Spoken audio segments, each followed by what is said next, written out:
Have you ever felt invisible, not because you vanished, but because the world stopped looking? Have you ever walked into a room and remembered when it used to turn, when every glance held a flicker of recognition? There is a particular ache that grows not from loneliness, but from fading attention. Not because you lack beauty or grace, but because the culture around you has forgotten how to see beyond the surface. But what if the places we crave most aren't places at all? What if they are feelings, forgotten but not extinguished, waiting to be reawakened by presence, attention, and deep soulful connection? This message is for you, the woman who's lived long enough to know what matters. For you, who's carried families, buried dreams, rebuilt hope, and now craves not noise, but truth. For you, whose beauty isn't broadcast, but burns slowly, fierce, warm, unforgettable. And for the men who wonder how to truly reach her, this is your guide, not to impress, but to understand. Not to chase, but to connect. Because if you can meet her in these 10 sacred places, not physical locations, but emotional sanctuaries, she won't just remember you, she'll never forget you. This video isn't about tricks or tactics, it's about reverence. For the emotional landscapes women often keep hidden, for the truths that don't fit into small talk, but live in long silences, deep laughter, and the look that says, "I see you." Today, we're going to explore 10 profound places older women secretly crave. These are the places where they feel most alive, most seen, most themselves. These aren't fantasies. They're reflections of the emotional wisdom, romantic courage, and spiritual clarity that only comes with time. If you're a woman watching this, you may find words for feelings you thought only you carried. You may realize that your longing isn't weakness, it's wisdom speaking up, that the tenderness you've hidden is not a liability, it's your most human strength. And if you're a man, this is your invitation to rise. Not to dominate, but to deeply witness, because when you understand what makes her soul light up, not just her body, you become unforgettable in ways that youth, money, and flash never could. On this channel, Stoic Now, we don't just talk about attraction, we talk about depth, about the emotional clarity that comes from self-respect, silence, and soul-level presence. If that resonates with you, I invite you, gently but sincerely, to like this video, subscribe, and leave a comment.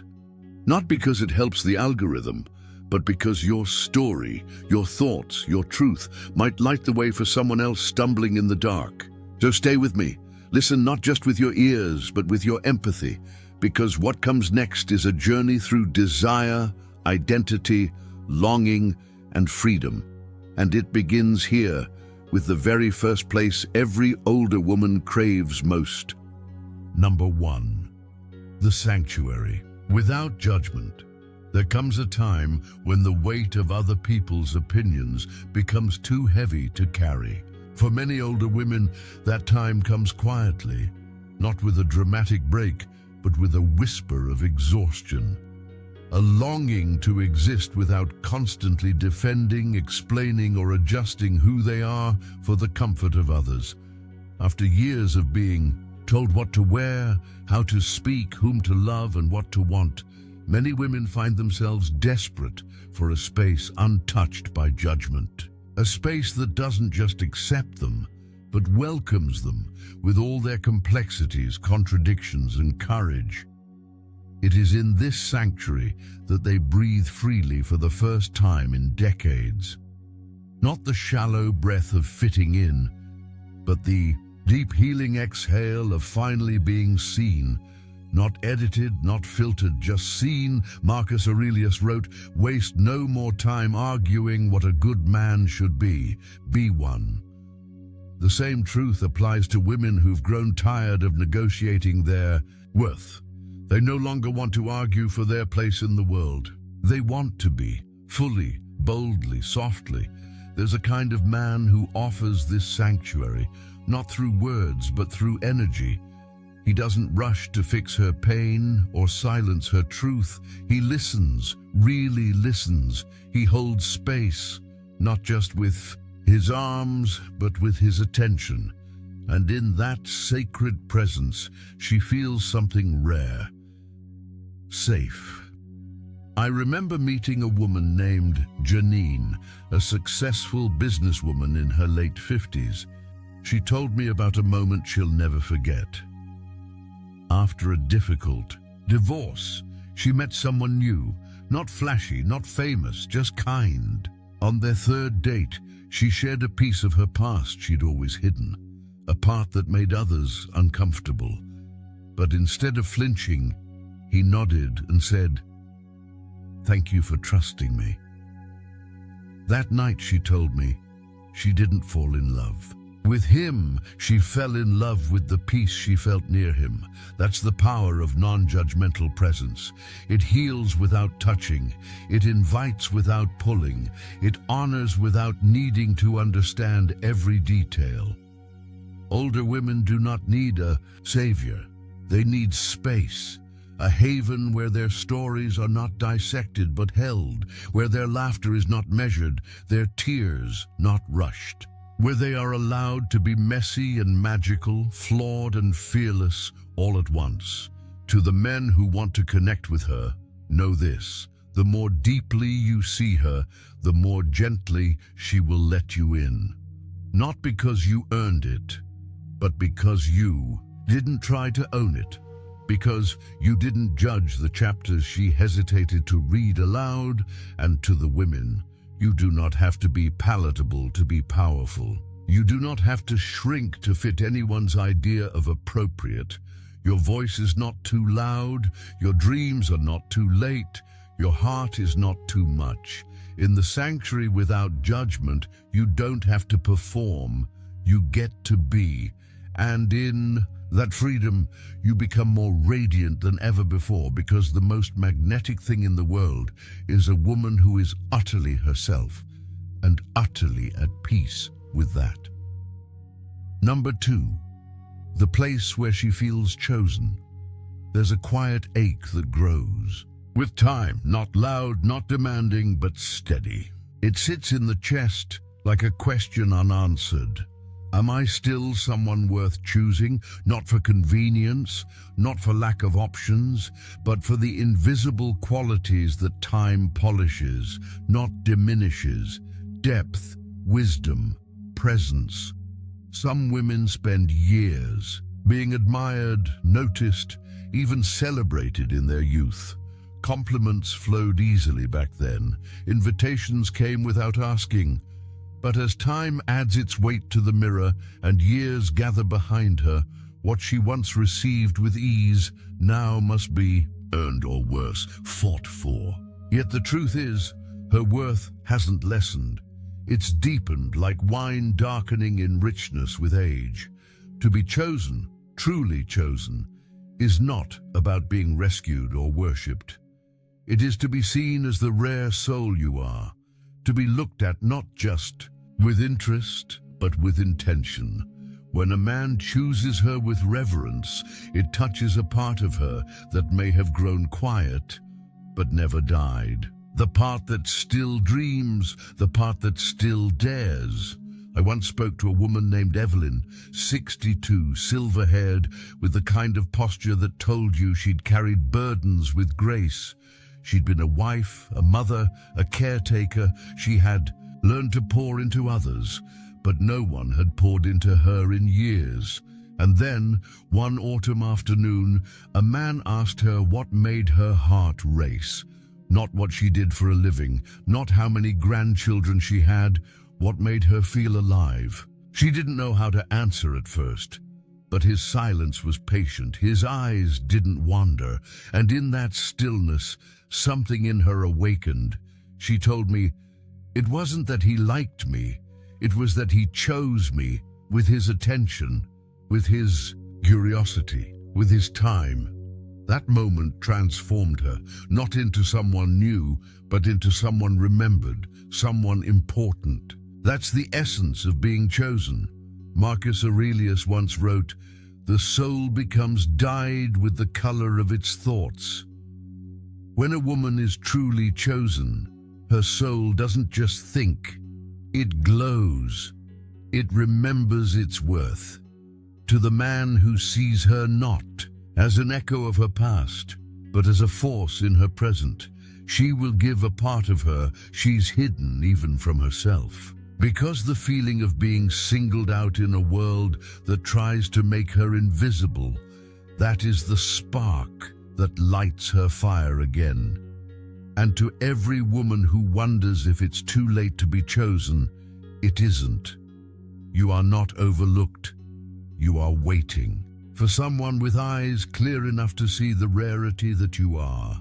For when she is chosen, not as an option, but as the answer, she rises, she shines, she becomes. Number 3, the place where she can let go control is a fortress that women have built brick by brick, year by year.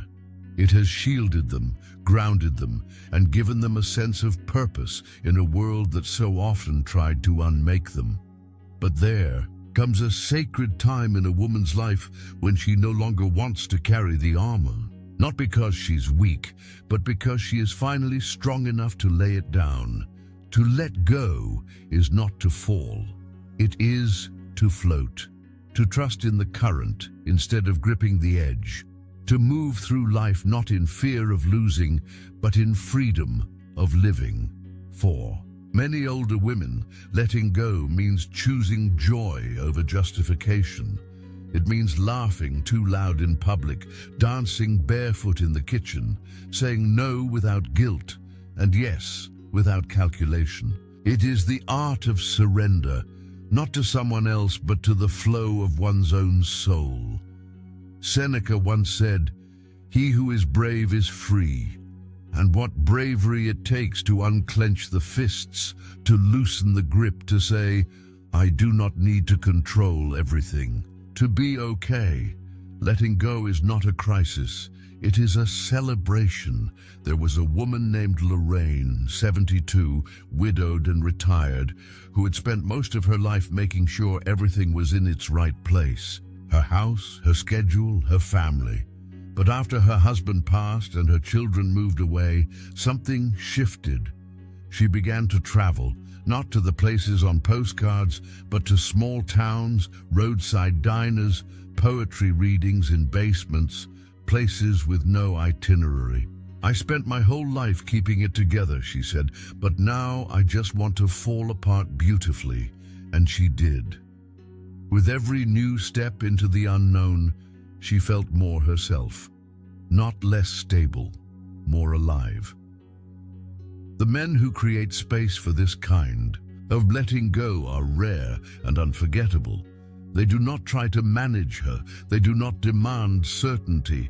They invite her to exhale, to stop curating, to stop guarding, to let her body sway to music she never dared to dance to. In his presence, she feels no pressure to impress, just permission to exist. She might cry for no reason. She might confess dreams she had long buried. She might rest her head on his chest and say nothing at all.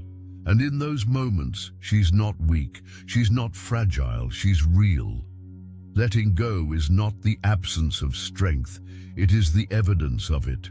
It says, "I trust myself enough to stop holding everything together." To the women reading this, you do not need to earn rest. You do not need to justify your softness. You do not need to apologize for joy. Letting go might look like forgiveness, or finally booking the trip, or loving someone unexpected, or starting the novel you've carried inside for decades.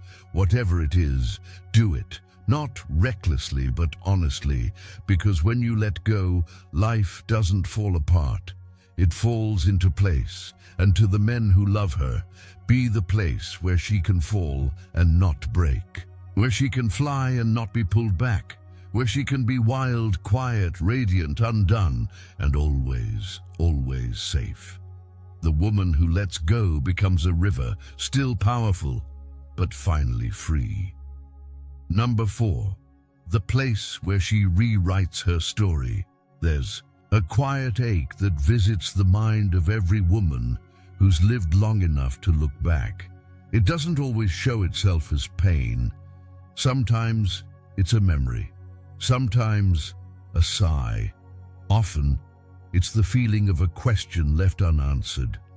What if? What if I had taken that risk? What if I had spoken up? What if I had chosen differently? Regret isn't a scream, it's a whisper that lingers. And for older women, those whispers accumulate. They are not necessarily filled with sorrow, but with a longing to reshape the past, not to erase it, but to add the color and courage that may have been missing. But what if rewriting the story isn't about turning back time? It's about stepping into a future that reflects the woman she has become. I knew a woman named Rosalind, a retired professor who spent 35 years teaching others how to think. But when she left her classroom for the last time, she realized she had spent decades shaping minds while silencing her own soul. So she bought a set of oils, some canvas, and began to paint. What emerged on those canvases wasn't just art, it was identity. Scenes of wild oceans, stormy skies, and fierce women standing tall against the wind. She told me, "This isn't just painting. It's recovering, it's reclaiming the self I was too afraid to become." Seneca reminds us, every new beginning comes from some other beginning's end. Rosalind didn't destroy her past, she layered it with new meaning. And in doing so, she rewrote her story, not by changing what happened, but by changing what it meant. For many women, their lives have been built on expectations. Be this kind of daughter, wife, mother, friend. They've been praised for their reliability and punished for their rebellion. But something changes when the noise of obligation quiets, when the mirror no longer reflects who the world wants them to be, but who they choose to become. Rewriting one's story is not a fantasy. It's a conscious act. It might mean starting over in a new city. It might mean walking away from a marriage that looks good on paper but feels hollow in the heart. It might mean loving someone younger, wilder, or unexpected, not for validation, but for vitality. Sometimes rewriting looks like letting your hair go gray and wearing red lipstick just because it makes you feel powerful. Sometimes it means taking up poetry at 70. Sometimes it means finally saying what should have been said years ago without apology. The power lies not in the second chances the world gives her, but the second chances she gives herself. To every woman reading this, you are not the choices you didn't make. You are the author of what comes next. And the pages ahead of you are blank, not with emptiness, but with possibility. And to the men, if you have the honor of walking beside a woman rewriting her story, do not offer edits. Offer presence, hold space for her courage. Encourage the ink to flow, not the eraser to be used. Witness her becoming. Celebrate her defiance of the script. Because a woman who dares to rewrite her life at 50, 60, or 70 isn't chasing youth, she's claiming freedom. And that kind of woman is not only rare, she is radiant. In her, the past and future meet, not to clash but to collaborate. And when she rises from the ashes of what was with eyes that see what could be, she doesn't just live, she lives on purpose. Number 5, the arena where she tests her power. She walks into the room, not with fanfare but with gravity. She does not demand attention, she commands it without trying. And yet, beneath that composed exterior, there lives a question, both playful and profound. Do I still have the power to move the world around me with just my presence? This question is not born of insecurity, but of sacred curiosity. It is not a plea for reassurance, but a test of fire. Because for many older women, their power is not something newly discovered. It is something rediscovered, refined, and reawakened. There is a thrill in seeing the world respond to you, not because you force it, but because you embody something that cannot be ignored.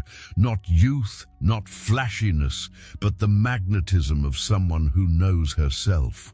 The allure of a woman who has walked through storms and now stands unapologetically in the sun. Epictetus once said, "Know first who you are, and then adorn yourself accordingly." A woman who knows herself does not seek approval. She seeks resonance. She does not throw her power around carelessly. She tests it gently, like a musician tuning an ancient instrument to see if it still sings. And it does. Oh, it does. There's a memory I carry of a gala I attended a few winters ago. The room was filled with elegance, sparkle, and the hum of polite conversation. And then she entered, an older woman in a crimson dress that dared to be bold. She didn't look around to see who noticed her, but they did. Not because of the dress, but because of the ease with which she wore it. Confidence wasn't her accessory, it was her essence. She didn't speak loudly. She didn't flirt. She simply existed, and the atmosphere shifted. A younger man spilled his drink watching her walk by. Another moved closer without realizing it. That, right there, is the subtle thrill, the confirmation that she still has it. It's not about seduction. It's about energy. Older women aren't seeking to manipulate. They're seeking to affirm, to remind themselves that they are not past their prime. They are in it. They are not invisible. They are unforgettable. And the men who understand this are not intimidated. They are captivated. Because they sense something ancient and electric, something that doesn't need validation but welcomes admiration. There's a story of a photographer who loved capturing women in their 60s and 70s. When asked why, he said, "Because they look back at the lens like they've survived empires. There's no pretending, just presence. This is the arena where she tests her power, not with games, but with grace. She wants to feel her influence in the air, in the silence between words, in the eyes that follow her unknowingly. Not to dominate, but to delight in the truth that she still stirs hearts, that she still bends atmospheres, that she still matters, not because of what she wears or says, but because of who she is. Power, after all, is not something one begs for. It is something one embodies, and when she moves through the world with that awareness, when she stops asking for permission to be powerful and starts owning the power that never left, she does not walk. She glides. She does not hope to be seen. She knows she is. Number 6. The unforgettable encounter. There are nights we forget, and then there are nights that become part of us, not because they were loud or lavish, but because something sacred happened, something that transcended words. These are the moments that older women crave, even if they never speak of them. They long for a night or an hour, or even a single glance that changes the color of time. An unforgettable encounter isn't always about romance. Often it's about recognition, two souls meeting in a space so rare, so fully alive, that the rest of the world fades into insignificance. She doesn't want perfection, she wants electricity. The kind that crackles in the silence between words, the kind that lingers on the skin long after the lights go out. I once met a woman named Helena. She was in her 60s, a former music professor who carried herself with the soft dignity of someone who had known both deep joy and deep grief. She told me a story about a night when a stranger offered to share a taxi during a thunderstorm. They spoke of music, of lost chances, of books they hadn't finished reading, and when the car pulled up to her apartment, he didn't ask for her number. He simply touched his chest, smiled and said, "Tonight will stay with me." Helena said she never saw him again. But even now, decades later, she remembers the thunder, the way the city lights reflected in his eyes, the hush that fell over her heart. "That was the night I knew I was still alive," she said. "Not because of what happened, but because of what was felt. These encounters aren't scripted. They're born from presence, from being so utterly in the moment that the moment stretches and becomes eternal." Marcus Aurelius reminded us, "Confine yourself to the present, and in doing so you create eternity in minutes." For a woman who has spent years multitasking emotions, responsibilities, and appearances, being truly present with someone is a rare, almost holy experience. To her, the unforgettable man is not the one who impresses, but the one who notices, the one who doesn't fill the silence with noise, but who sits in it like it's sacred ground, the one who reads between the lines of her laughter and hears the ache inside her quiet. He leans in, not to invade, but to understand. And in that leaning, he gives her something no one else has, the gift of being fully seen. We often think women remember words, gifts, gestures, but what stays longest is the feeling. The charged moment when fingers brush by accident and both pull away too slowly. The shared look when the music swells and neither has to speak. The way her breath catches, not because she's surprised, but because she's seen. Older women crave this, not because they're nostalgic, but because they understand its rarity. They know that nights like these don't come often. And when they do, they're not about seduction, they're about resonance, like a tuning fork struck in the dark. Something inside them hums and doesn't stop. The man who offers that kind of presence becomes unforgettable, not because he tried to be, but because he was, fully, unapologetically, without masks or motives. And for her, the woman who danced between roles and titles all her life, this is the moment she sheds them. She is not a mother, a professional, a partner. She is simply herself, whole, open, luminous. Seneca wrote, "True happiness is to enjoy the present without anxious dependence upon the future." The unforgettable encounter is happiness in its purest form, a joy that doesn't beg for more because the moment already feels complete. So if you wish to give a woman something she'll never forget, don't chase her, don't flatter her, be with her entirely. Let your presence echo louder than your promises, because she may forget your name. She may forget your face, but she will never forget how you made her feel, like the whole world paused just to let her breathe again. Number 7. The space of true desire. There's a subtle but searing difference between being appreciated and being desired. One flatters, the other ignites. And a woman, especially one who has lived long enough to know the weight of words, can tell the difference with her eyes closed. Appreciation is nice, it is safe, predictable. But desire is electric. It says, "I see you and I can't look away." Older women are no strangers to compliments. Many have been told for decades how kind, how strong, how beautiful they are. But they've also learned that those words often float on the surface, rarely diving into the depths of their being. True desire doesn't hover.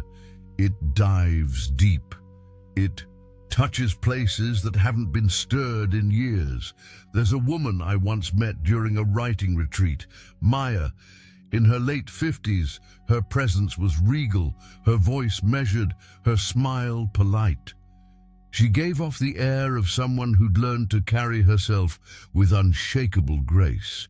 But on the third evening, as a man across the room asked her about the poem she had read, asked not about the words, but about the tremble in her voice, something shifted. Her cheeks flushed, her voice caught, and in that pause you could see it, the recognition that she had just been truly seen. It wasn't the question itself, it was the way he asked. It was the way he didn't move on, didn't fill the silence, but stayed in it with her. He didn't just compliment her, he desired to understand her, and in that moment she glowed, not from vanity, but from vulnerability. Desire, when it's real, strips us of our shields. It's not about possession, it's about presence, it's about the way eyes linger, not on what's expected, but on what's real. The way her voice cracks when she speaks her truth, the lines etched by years of laughter and loss, the softness in her hands that still hold strength. Marcus Aurelius once wrote, "Very little is needed to make a happy life.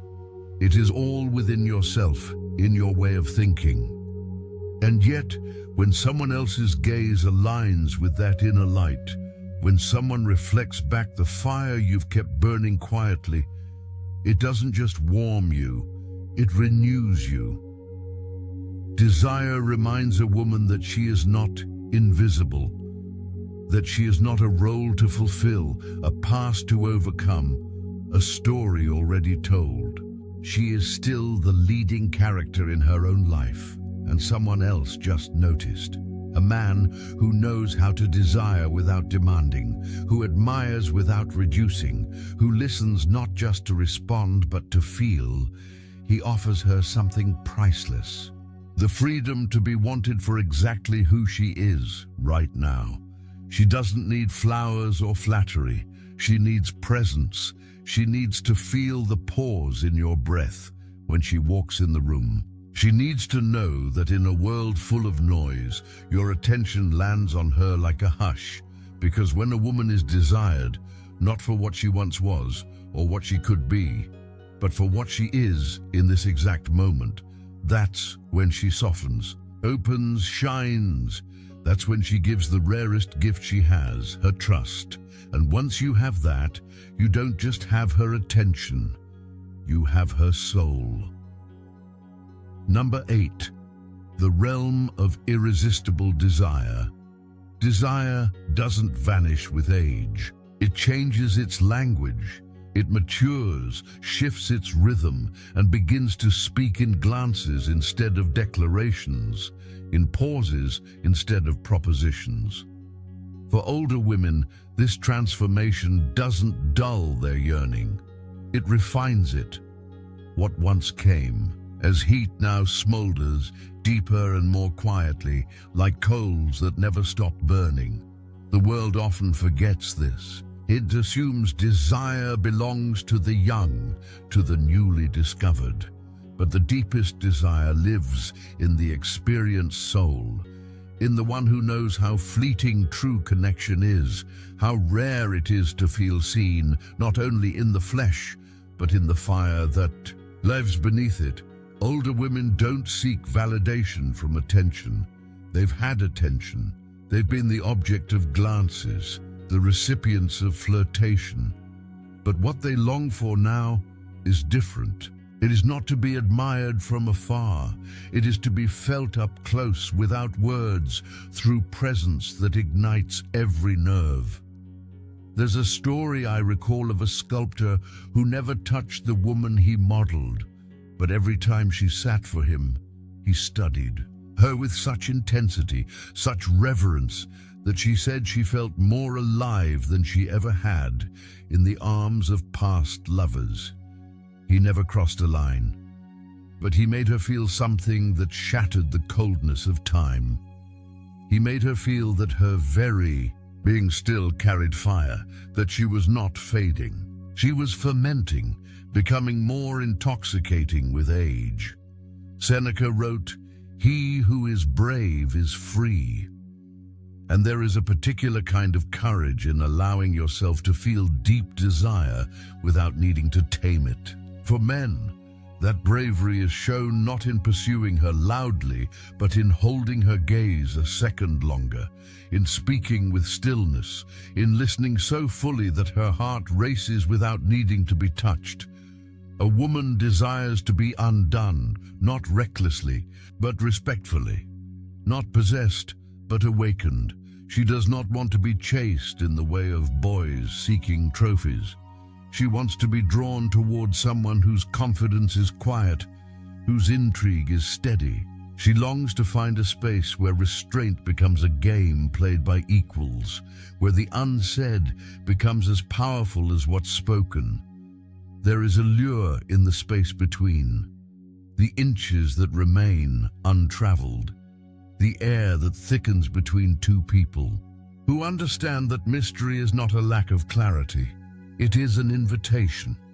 An older woman who has learned the language of subtlety is fluent in this space. She doesn't want instant gratification. She wants the ache of anticipation, the sacred tension that builds without breaking. She doesn't need to be convinced. She's wanted. She needs to feel it, like a current humming beneath the conversation, like gravity pulling her towards someone whose presence silences the rest of the room. She will not chase, but she will remember. And if you ignite that silent fire in her, if you respect her grace and awaken her passion, she will burn for you. Not briefly, but with the enduring heat of something real, because desire doesn't belong to the youthful. It belongs to the bold. And when she feels that kind of desire, not the loud kind, but the undeniable kind, she won't question if she still has it. She'll know, and she'll never forget the one who made her remember. Number 9. The place where she feels wild. Again, beneath the silk and the stillness, there is a pulse that longs to run barefoot through the rain. Older women often wear grace like armor, refined, intentional, perfectly controlled. They know how to hold a room with quiet authority. They know when to speak and when to listen, but behind the poise is something wilder, something older than time itself. It is not recklessness. It is not rebellion. It is her essence before she was taught to hide it. As girls, women are told to behave. As young women, they're told to impress. As mothers, they are told to sacrifice. As professionals, they are told to excel. But almost no one tells them that it's okay to be untamed, to scream into the wind, to dance when no one is watching, to want without apology. I once knew a woman named Ruth. In her 70s, widowed, her hair a crown of silver that framed eyes still bright with defiance. Every Sunday morning, she'd walk alone to the beach near her home, kick off her shoes and dance in the surf, not for anyone to see, just for herself.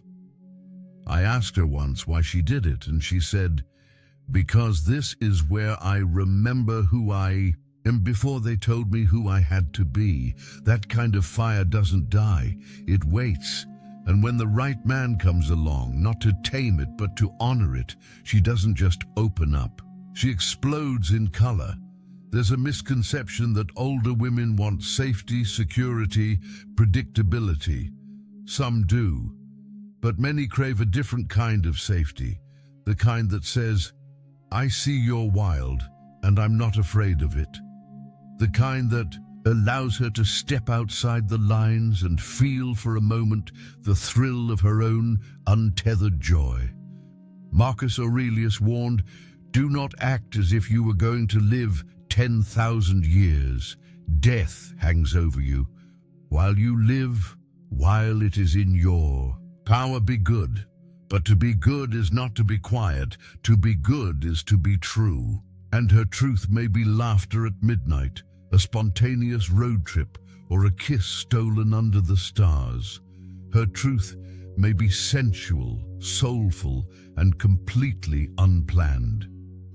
The man who unlocks this isn't loud, he isn't reckless, he simply listens for the rhythm beneath her stillness and dances to it. He lets her order dessert first.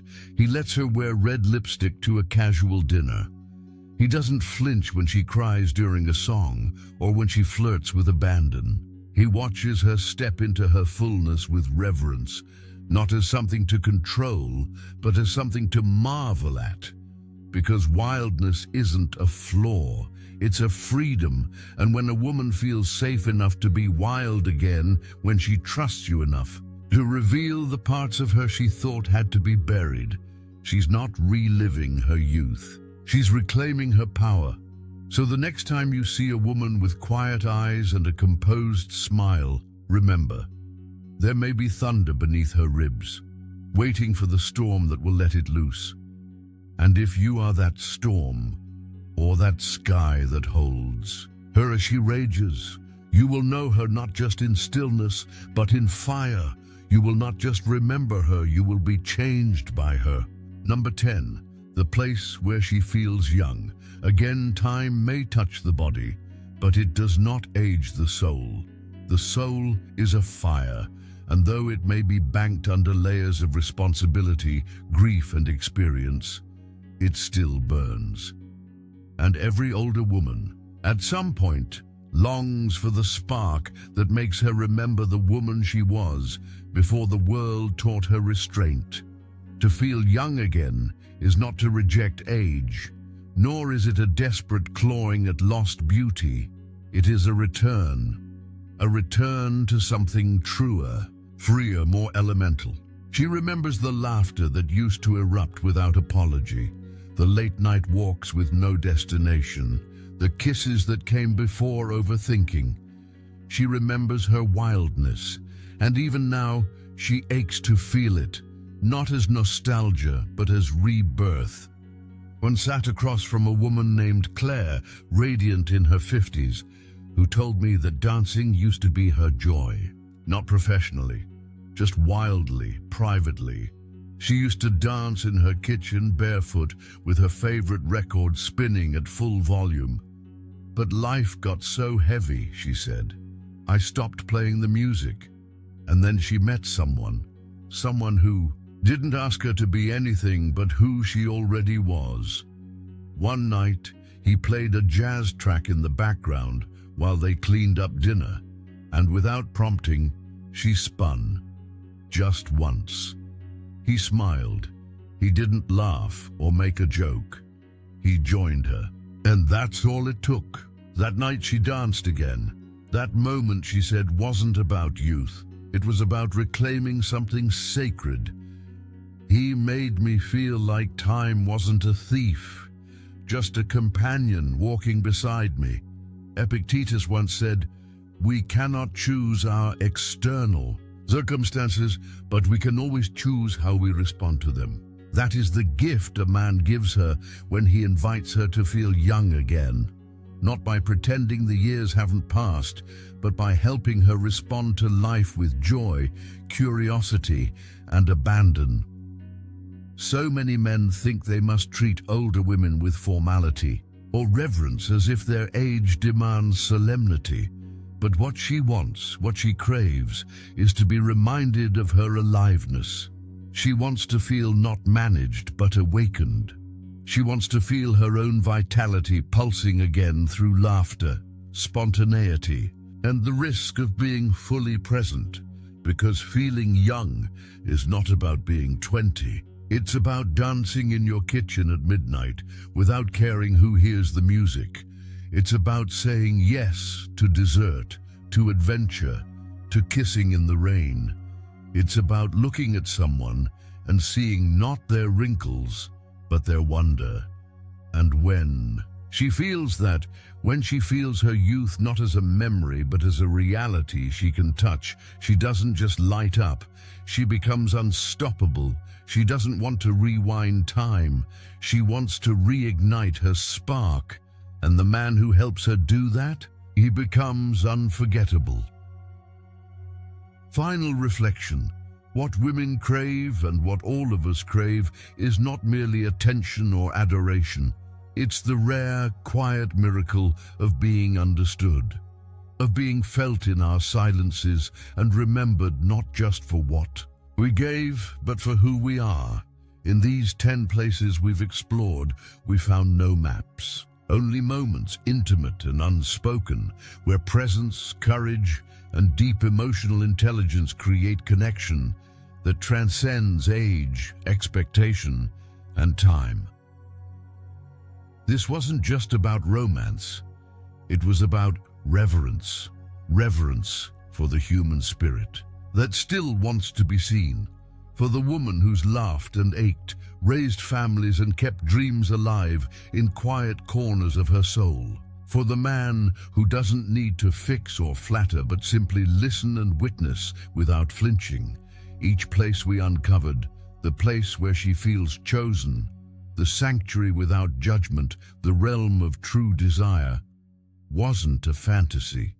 It was a memory waiting to be made, a permission slip to feel fully alive. And perhaps the deeper truth is this: we all have these places inside of us, waiting to be visited, not just by others, but by ourselves.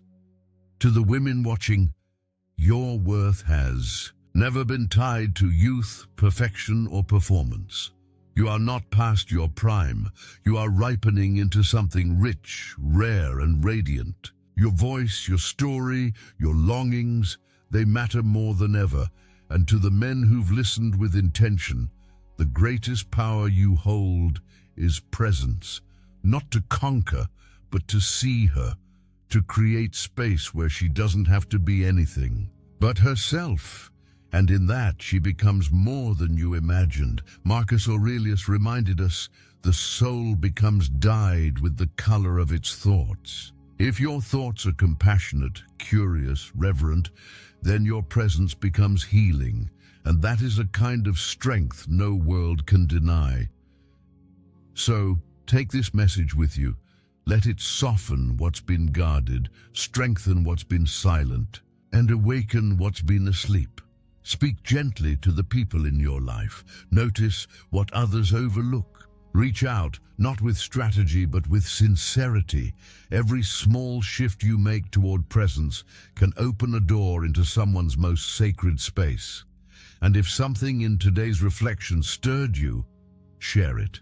If you found a truth you didn't know you were carrying, subscribe. And if you're ready to not just seek love, but bring depth into every corner of your connection, leave a comment. Someone else may be waiting for the words you've just found. Until next time, carry this with you. True connection asks not for perfection, but for presence. And the soul, no matter its age, never stops longing to be seen.